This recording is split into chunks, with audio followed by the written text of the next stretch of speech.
సంబంధించి ఒక big update అయితే వచ్చింది.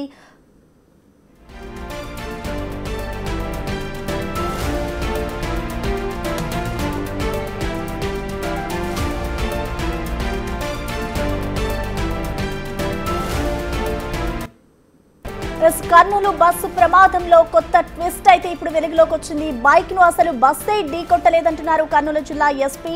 బస్సు వచ్చేటప్పటికే రోడ్డుపై బైక్ పడి ఉందని వెల్లడించారు ఎస్పీ. డ్రైవర్ బైక్ ను చూడకుండా పోనివ్వడంతోనే బస్సు కింద బైక్ ఇరికిపోయిందంటున్నారు. దీంతో డ్రైవర్ బస్సును ఆపేశాడన్నారు. అయితే బైక్ ను వేరే వాహనం ఢీకొట్టిందా లేదంటే సెల్ఫ్ యాక్సిడెంటా అన్న కోణంలో విచారిస్తున్నామన్నారు జిల్లా ఎస్పీ.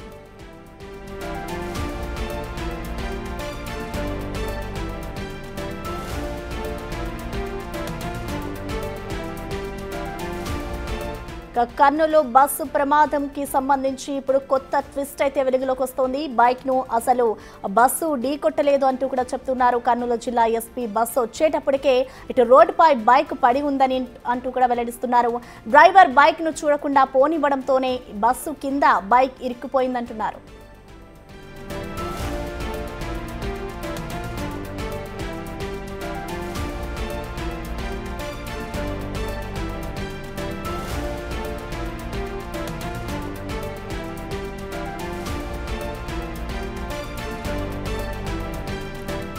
కర్నూలు బస్సు ప్రమాదంలో కొత్త ట్విస్ట్ వెలుగులోకి వచ్చింది. బైక్ ను అసలు బస్సు ఢీకొట్టలేదంటున్నారు కర్నూలు జిల్లా ఎస్పీ. బస్సు వచ్చేటప్పటికే రోడ్డుపై బైక్ పడి ఉందని వెల్లడించారు ఎస్పీ. డ్రైవర్ బైక్ ను చూడకుండా పోనివ్వడంతోనే బస్సు కింద బైక్ ఇరుక్కుపోయిందంటున్నారు. దీంతో డ్రైవర్ బస్సును ఆపేశాడన్నారు. అయితే బైక్ ను వేరే వాహనం ఢీకొట్టిందా లేదంటే సెల్ఫ్ యాక్సిడెంటా అన్న కోణంలో విచారిస్తున్నామన్నారు జిల్లా ఎస్పీ. ఇటు బస్సు కింద బైక్ ఇరుక్కుపోవడంతోనే రాపిడికి నిప్పు రవ్వలు చెలరేగాయన్నారు జిల్లా ఎస్పీ. బస్సు ఆపగానే ఒక్కసారిగా మంటలు వ్యాపించాయని, చూస్తుండగానే బస్సు పూర్తిగా తగలబడిపోయిందన్నారు. డ్రైవర్ ఇచ్చిన సమాచారంతో వివరాలు వెల్లడించారు ఎస్పీ.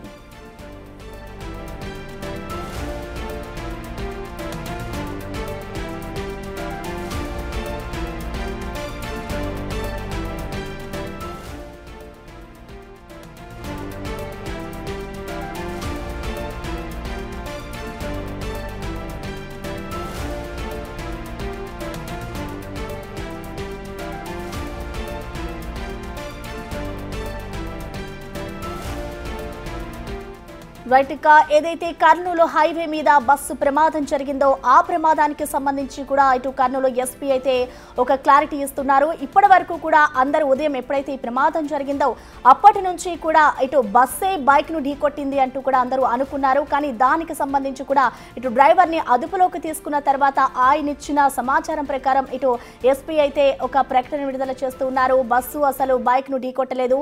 ఆల్రెడీ బస్సుకి ఎదురుగా కూడా బైక్ అక్కడ ఆగిపోయి ఉండడం వల్లనే బస్సు డ్రైవర్ దాన్ని చూసుకోకుండా కూడా గుద్దేశారు అంటూ కూడా ఇటు ఎస్పీ చెప్పుకొస్తున్నారు. అంటే బస్సు కింద బైక్ వెంటనే వాటి కింద పడిపోవడంతోనే దాని రాపిడికి ఒక్కసారిగా మంటలు చెలరేగి ఈ ప్రమాదం జరిగింది అంటూ కూడా ఇటు ఎస్పీ చెప్పుకొస్తున్నారు. ప్రస్తుతం మనం చూసుకోవచ్చు, ఉదయం నుంచి కూడా ఏదైతే బస్సు ప్రమాదానికి సంబంధించి అందరూ అనుకున్నారో, ముందుగా రోడ్డు మీద వెళ్తున్న బైక్ ని బస్సు డ్రైవర్ ఓవర్ స్పీడ్ కారణంగానే గుద్దేశారు. ఓవర్ స్పీడ్ కారణంగానే ఈ ప్రమాదం జరిగింది. బస్సు డ్రైవరే దీనికి నిర్లక్ష్యం వహించాడు అంటూ కూడా, ఆయనే దీనికి కారణం అంటూ కూడా బస్సు డ్రైవర్ పైన అందరూ అనుకున్నారు. కానీ దీనికి సంబంధించి కూడా ఇప్పుడు జిల్లా ఎస్పీ చెప్పిన వివరాల ప్రకారం మనం చూసుకుంటే అసలు బస్సు బైక్ ని అసలు గుద్దలేదు అంటూ కూడా ఆయన వివరణ ఇస్తూ ఉన్నారు.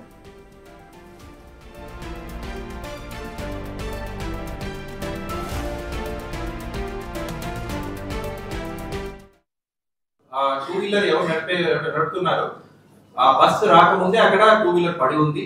అంటే ఇంకొక యాక్సిడెంట్ అయి ఉండొచ్చు, లేదా సెల్ఫ్ ఫాల్ అని కూడా అయి ఉండొచ్చు.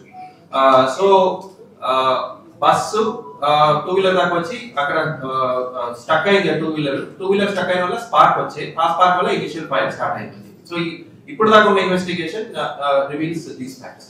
టూ టైప్స్ ఆఫ్ ఇన్ఫర్మేషన్ వచ్చిందండి. ఇన్వెస్టిగేషన్ అయితే జరుగుతుంది. అండ్ ఇన్వెస్టిగేషన్ ఇది అంటే ఒక డ్రైవర్ ఆల్రెడీ మా దగ్గర ఉన్న డ్రైవర్ ఏంటంటే పడుకున్న అతను స్పేర్ డ్రైవర్ ఫస్ట్ మా కస్టడీలోకి వచ్చారు.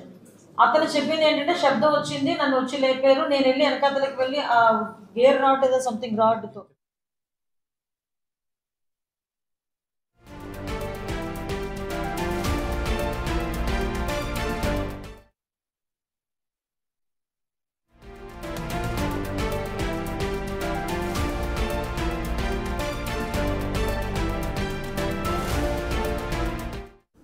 ఇక దీనిపై కంప్లీట్ డీటెయిల్స్ ని మా ఎగ్జిక్యూటివ్ ఎడిటర్ అశోక్ మనకి లైవ్ లో అందుబాటులో ఉన్నారు. అశోక్, మనం చూస్తున్నాం ఉదయం ఎప్పుడైతే ఇటు కర్నూలు బస్సు ప్రమాదం జరిగిందో అప్పటి నుంచి కూడా ఇటు బస్సుని బైక్ నే బస్సు డ్రైవర్ గుద్దేశారు అంటూ కూడా అనుకున్నారు. కానీ ఇప్పుడు జిల్లా ఎస్పీ ఏవైతే దానికి సంబంధించిన వివరాలు వెల్లడించారో అప్పటి నుంచి కూడా ఇటు అందులో ఒక క్వశ్చన్ రేస్ అవుతుంది. సో బస్సుకి సంబంధించి కూడా ఎటువంటి ప్రమాదం జరగలేదు, బస్సు డ్రైవర్ తప్పు లేదు అన్నట్లుగా కూడా ఆయన చెప్తున్నారు. సో ఓవరాల్ గా ఎస్పీ చెప్పిన దాన్ని ఎలా చూడాలంటారు? వ్యవహారంలో ఇప్పటి వరకు కూడా మీరు చెప్పినట్టుగానే బైక్ ఆల్రెడీ ముందు నుంచి వెళ్తున్న సందర్భంలో బస్సు డ్రైవర్ వెనక నుంచి వెళ్ళి రన్నింగ్లో ఉన్న బైక్ను గుద్దటం వల్ల బైక్ నడుపుతున్న వ్యక్తి కింద పడిపోయి ప్రాణాలు కోల్పోయాడు. బైక్ రోడ్డుకి అడ్డంగా పడింది. అలా పడిన బైక్ని బస్సు చాలా దూరం ఈడ్చుకుంటూ వెళ్ళిపోయింది. అలా వెళ్ళిపోయిన సందర్భంలో ఆ బైక్ ట్యాంకు ఏదైతే రోడ్డుని రబ్ చేసుకుంటూ వెళ్ళటం వల్ల దానిలోంచి మంటలు చెలరేగి బైక్ ఆయిల్ ట్యాంకర్ పేలిపోయి దానిలోంచి మంటలు చెలరేగి బస్సు ముందు భాగంలో మంటలు మొదట చెలరేగి వెంటనే బస్సు మొత్తం వ్యాప్తించాయి అనేది ఇప్పటి వరకు మనం అనుకుంటున్న సమాచారం.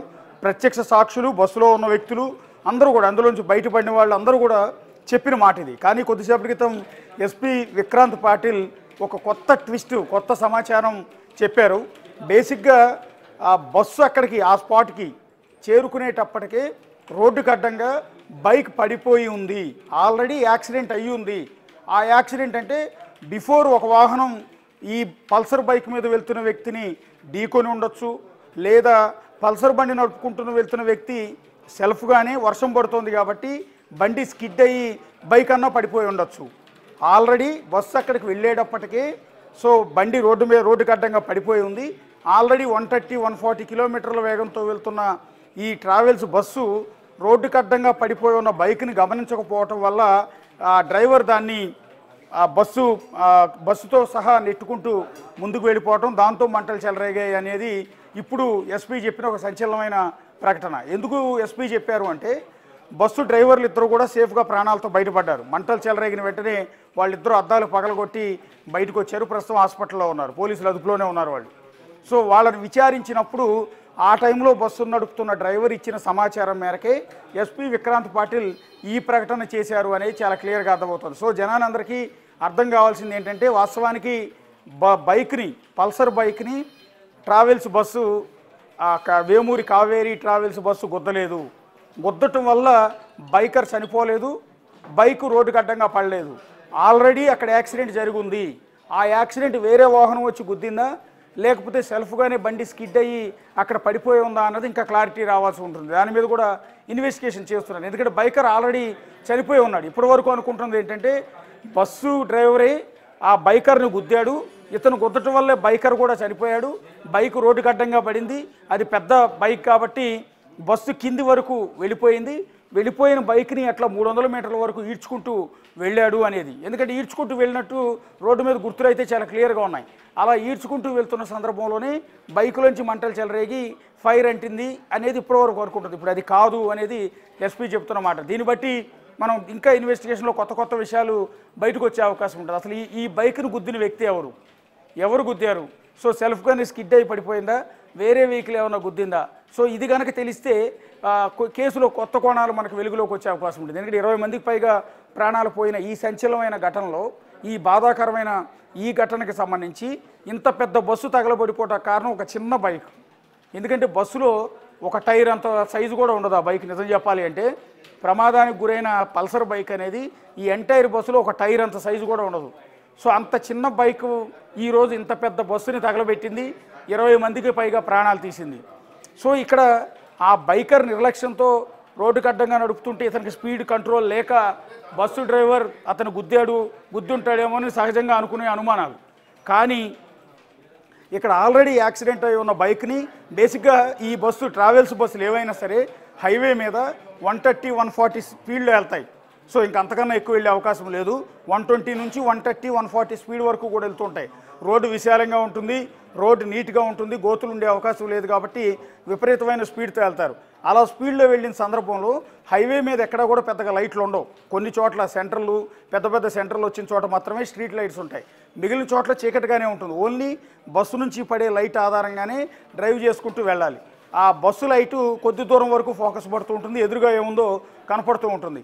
ఇలా 140 స్పీడ్లో వెళ్తున్నప్పుడు ఈ విధంగా రోడ్డుకు అడ్డంగా పడి ఉన్న బైక్ కొన్నిసార్లు కనపడే అవకాశం కూడా లేదు. వాస్తవానికి పెద్ద సైజులోనే ఉంటుంది, డ్రైవర్ కనపడాలి. కానీ డ్రైవర్ ఇంత వేగంతో బస్సు నడుపుతున్న సందర్భం, ఒకవైపు వర్షం కూడా కురుస్తోంది. ఆ వర్షం కురుస్తున్న సందర్భంలో డ్రైవర్ ఇంకా వేగంతో వెళ్ళటమా, లేకపోతే కొన్నిసార్లు డ్రైవర్ ఎదురుగా ఏముందో గుర్తించకపోవటం వల్ల కూడా ఇలాంటి ప్రమాదం జరిగిండే అవకాశం ఉంటుంది. సో ఇక్కడ ఏమాత్రం డ్రైవర్ కనుక అప్రమత్తంగా ఉండి రోడ్డుకు అడ్డంగా పడి ఉన్న బైక్ని, ఇప్పుడు ఎస్పీ చెప్తున్న దాని ప్రకారం ఆల్రెడీ యాక్సిడెంట్ అయ్యి రోడ్డు మీద పడి ఉన్న బైక్ను కనుక గుర్తించి ఉండుంటే బస్సు బ్రేక్ మీద కాలు వేసి బస్సును కనుక ఆపే ప్రయత్నం చేస్తుంటే వాళ్ళ 20 ప్రాణాలు బలైపోయే అవకాశం ఉండేది కాదు. జిల్లా ఎస్పీ కర్నూలు జిల్లా ఎస్పీ చెప్తున్న వివరాల ప్రకారం మనం చూసుకుంటే ముందుగానే బస్సు అక్కడ బైక్ ప్రమాదానికి గురయ్యి ఉండొచ్చు అంటూ కూడా చెప్తున్నారు. సో దీన్ని బట్టి చూస్తే హైవేపై ఎప్పుడైతే బస్సు వెళ్తూ ఉందో అదే టైంలో పక్కనే ఇంకా ద్విచక్ర వాహనాలు ఉంటాయి కదంటే వాళ్ళు కూడా ఆ ప్రమాదం జరగక ముందే వాళ్ళు చూసి ఉండొచ్చు అనుకోవచ్చు కదంటే ముందుగానే అక్కడ బైక్ పడిపోయి ఉంటే. వాస్తవానికి ఇది తెల్లవారుజామున 3 గంటలకు ప్రమాదం జరిగింది. సో ఎక్కడా కూడా జనాలు రోడ్ల మీద ఉండే అవకాశం లేదు, పర్టికులర్గా హైవేల మీద అస్సలు ఉండే అవకాశం లేదు. ఇంకోటి, తెల్లవారుజామున 3 గంటలకు బైకుల మీద హైవేల మీద వెళ్ళే జనాల సంఖ్య చాలా తక్కువగా ఉంటుంది. వేరే ప్రాంతానికి వేరే జిల్లాకి దూరం వెళ్ళాలనుకున్న వాళ్ళు మాత్రం అట్లా లాంగ్ జర్నీ బైకులతో చేస్తారు తప్ప లోకల్గా ఉన్న వాళ్ళు ఎవరు కూడా తెల్లవారుజామున 3 గంటలకి హైవేల మీద బైకులో వెళ్ళరు. సో ఆ సమయంలో ఎవరు జనాలు చూసే అవకాశం కూడా లేదు. ఓన్లీ హైవే మీద వెహికల్ మూవ్మెంట్ అంతా కూడా లారీలది ఉంటుంది, ట్రావెల్స్ బస్సులది ఉంటుంది, ఇంకా వీలైతే కార్లది ఉంటుంది తప్ప బైకులు అంటే ద్విచక్ర వాహనాల మూవ్మెంట్ అనేది హైవే మీద ఉండే అవకాశం లేదు. సో ఈ యాక్సిడెంట్ని బిఫోర్ అంటే ఆల్రెడీ మిగిలిన అదే రోడ్డు మీద వెళ్ళిన వేరే వాహనదారులు గమనించి ఉండాలి. అయితే ఇక్కడ మనం గమనించాల్సింది ఏంటంటే ఈ బస్సు ఆ స్పాట్కి రీచ్ అయ్యే ముందే ఈ యాక్సిడెంట్ అయ్యి ఉండొచ్చు. దానికి జస్ట్ 1 minute 2 minutes లోపే అయ్యి ఉండొచ్చు. ఈ లోపు అంటే బైక్ యాక్సిడెంట్ జరిగి బస్సు అక్కడికి చేరే లోపు ఆ రోడ్డు మీద ఏ వాహనం కూడా వెళ్ళి ఉండకపోవచ్చు. రోడ్డుకు అటువైపు నుంచి ఆపోజిట్ డైరెక్షన్లో వెళ్తున్న వాహనాలకి ఇటువైపు ఏం జరుగుతుందో కనపడదు. ఎందుకంటే రోడ్డు డివైడర్ మీద పెద్ద ఎత్తున మొక్కలు ఉంటాయి. మొక్కలు పెట్టేది కూడా అందుకే, ఇటువైపు నుంచి వెళ్తున్న వాహనాల లైటింగ్ అవతల వాహనదారులకు ఇబ్బంది కలగకూడదని డివైడర్ మీద అంత ఎత్తున మొక్కలు పెడతారు హైవేల మీద.